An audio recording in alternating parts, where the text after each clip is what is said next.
So I can give you a little bit of background. So me and a colleague based here in the US, we've been talking for years. What can we do in order to evolve our business and the way we do things? What we have this platform, but cloud contribution is it's not a huge market, and it solves certain problems, but it doesn't solve all of them. Far from it. Far from it. So we started talking about how can we do things, and we started looking at we probably want to go into more distribution types of workflows. So doing that, we I don't know how I find NetInt, but I remember walking over last year at NAB to the booth, meeting with you guys, and I saw someone had told me that your quality was really really high. So I walked over and we started, the conversations, and we put I put the card in Pierre's hands like 2 weeks later, and yeah, Pierre, it's just I gave it to you and said, fix it, or like I want to solve this. I want to do Check these it things. out. Yeah, Can it's this like thing help us? exactly. Basically, that's Yeah. what happened. Then yeah, Pierre took over the project, basically trying to drive it forward. Yeah. Yeah, and it was like Christmas because I'd been spending I don't know how long getting Xilinx U30 to work.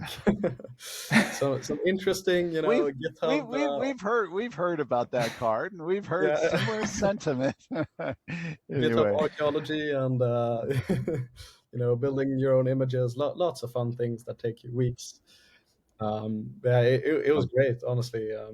Like we were still testing what cards we want to support, and testing the workflow, and it was really great to have a card that sort of worked. so I'm curious. You had reached. It sounds to me like you had definitely already reached a conclusion. You need to adopt hardware, Hmm. right?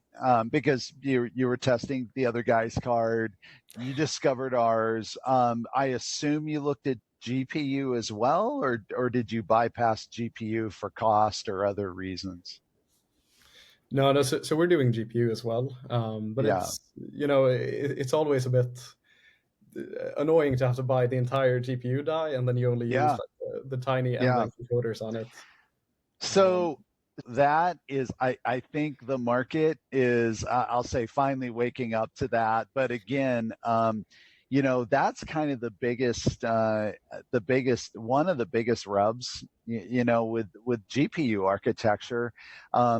Look, we respect all of our competitors. So, me personally, and our general attitude as a company is, we don't dismiss, or, you won't see us put out a lot of negative or really anything about anybody. Um, NVIDIA, some of those cards do a pretty good job. They're, they do in some cases, a very adequate job. So, there's no way that anybody could really say, oh, well, the quality is not sufficient.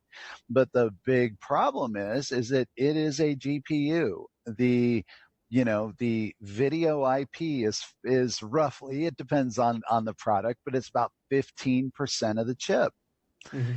So, you think you're paying 100%, but you can never get more than 15% of the value, you know?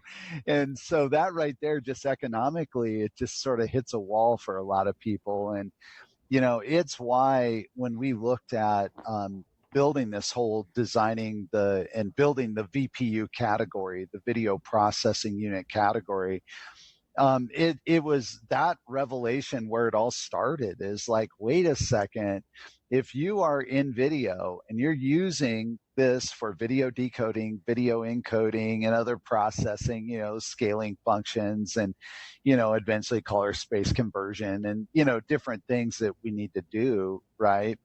um, shouldn't you have 100% access to the chip? So seemed obvious, but yeah, the market's really, really caught on there.